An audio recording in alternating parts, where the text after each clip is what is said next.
Sa isang liblib na bahagi dito sa may Candelaria, Zambales ay may nakatagong magandang rose spot na pwedeng mag-camping na may malinis na ilog. At gaano kaganda ang lugar na ito, yan ang laman ngayon ng ating episode. Kaya tara, simulan na natin ang adventure.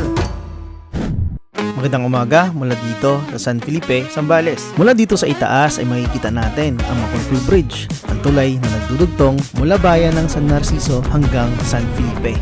Mula San Felipe, mahigit isang oras ay narating natin ang location kung saan dito kami nagkita-kita ni Direk Gino and the rest ng Team Istokwa. At dito na pagpasyahan namin na isa ng sasakyan ang aming gagamitin papasok.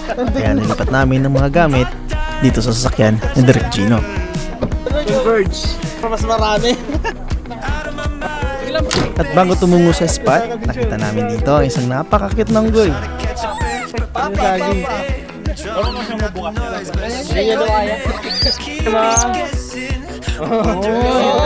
Niyakap niya. Yung mayakap siya sa saging. Wait lang guys. Pagkatapos, nagpatuloy na kami papunta doon sa pupuntahan naming spot. Bungad pa lang, river crossing na kaagad.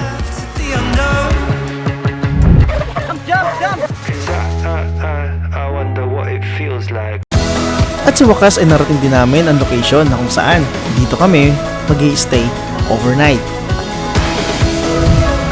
At pagkarating ay tulong-tulong kami na pag-set up ang magiging common area namin. At nung natapos, naganda na rin kami ng aming tanghalian.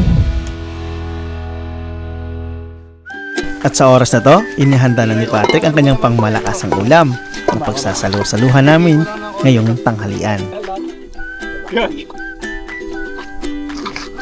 At habang inaantay natin na maluto ay napasyahan ko na maligo muna tayo dito sa napakalinaw na ilog. Nakakatakot. At sinubukan din natin tumalon. Ang ilog na to ay isa lang din sa mga kailogan dito sa Zambales na may malinaw na tubig. At kung mag-enjoy ka sa pag-swimming dito.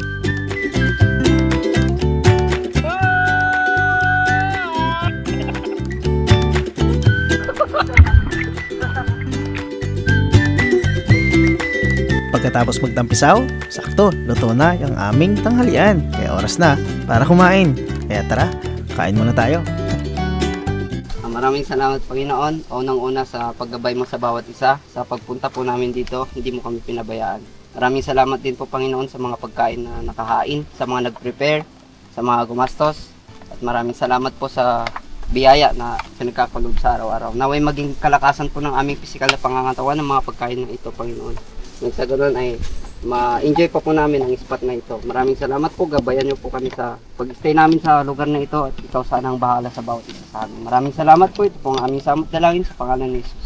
Amen. Amen. At pagkatapos kumain, oras naman ngayon para i-set up ang magiging shelter natin.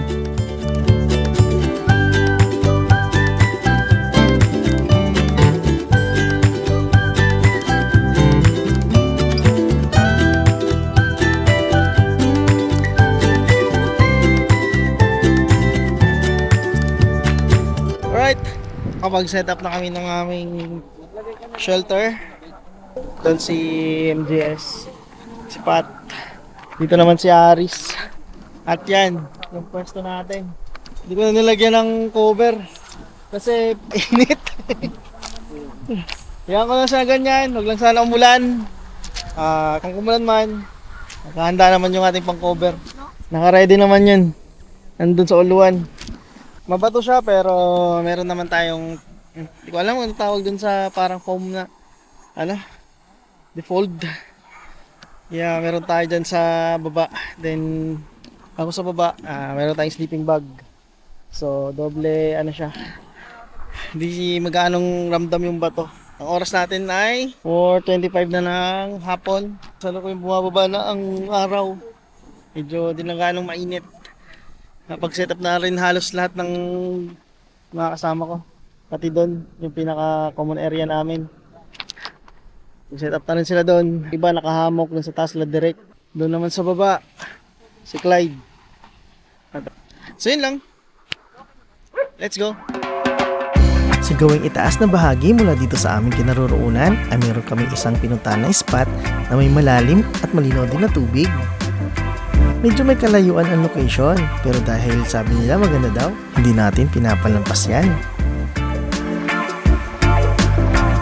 nung narating namin yung spot. Sobrang nag-enjoy talaga yung mga kasamahan ko, lalo na yung mga batang kasama namin.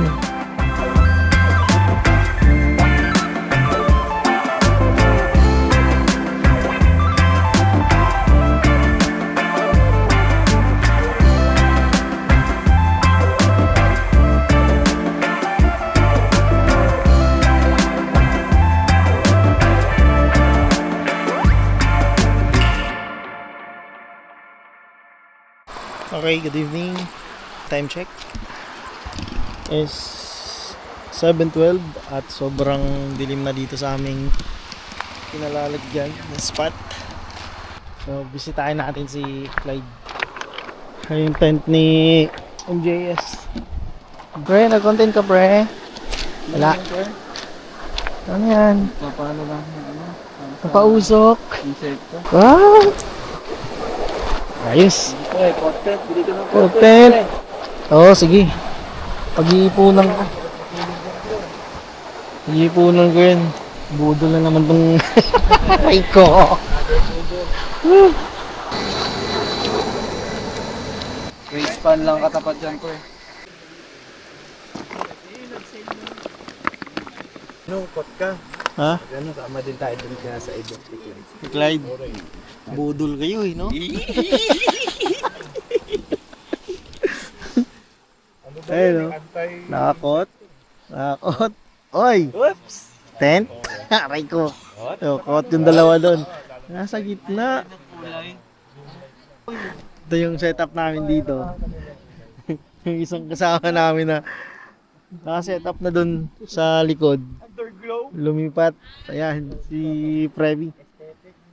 Lumipat dito. Hangit sa amin, no? Ang presko kasi ng ano namin dito, yung location ba? Pwede ko lagyan ng ilaw pat para kita sa drone. Napaka-fresh. Kasi walang harang. Yan, makikita nyo. Hindi gaanong kita. Yan. Kasi wala pang ganang ilaw. At pagkatapos may pagkwentuhan sa mga kasama natin, pumasok na agad tayo sa tent para magpahinga. So yun, ang oras ay 9:50 na ng gabi. Medyo muna natin. Pahinga. Tara. Bukas, may lakas naman tayo ulit. Yun lang. See you tomorrow. Okay, let's go. At kinabukasan, naging masarap naman ang pagtulog natin kagabi. Kahit na nakaramdam tayo ng medyo mainit, pero kalaunan naman ng bandang madaling araw ay lumig naman ito. Good morning. Ganda ng tulog natin, guys. Ang ba naman kaganda ng kalabas. Alright, day 2 dito sa spot na pintahan namin.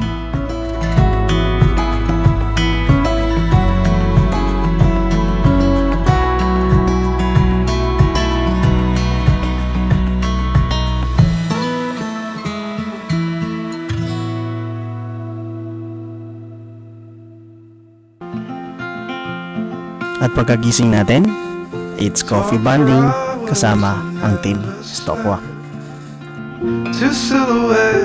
Minsan na rin na sumagi sa isipan ko na ang swerte ko pala dahil may mga bago akong kaibigan na kaya akong dalhin dun sa mga lugar na katulad nito na hindi mo kailangan gumastos ng malaki para makapagpahinga ka at magkaroon ka ng kapayapaan sa isipan na kahit na pansamantala lang. Best thing that I'll ever know.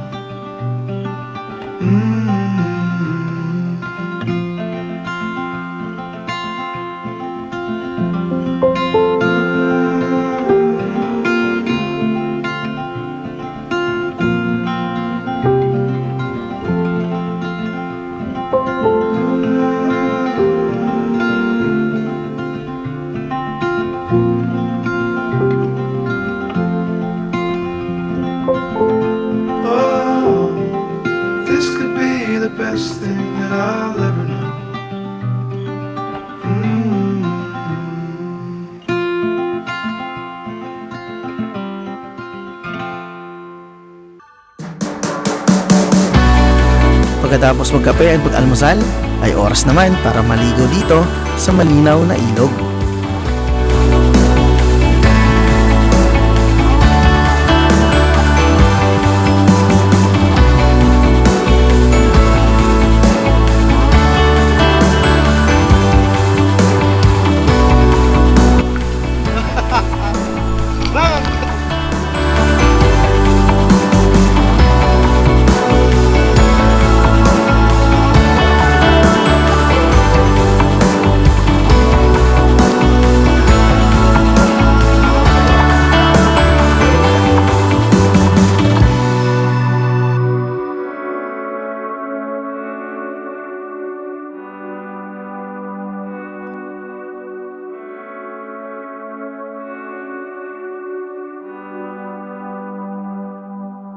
If you open your eyes. Sa puntong ito ay kailangan na natin magpaalam sa mga kasamahan natin. Tapos na yung 2 araw at 1 gabi ng row camping adventure kasama sila Derek Gino at the rest ng Camp Istokwa.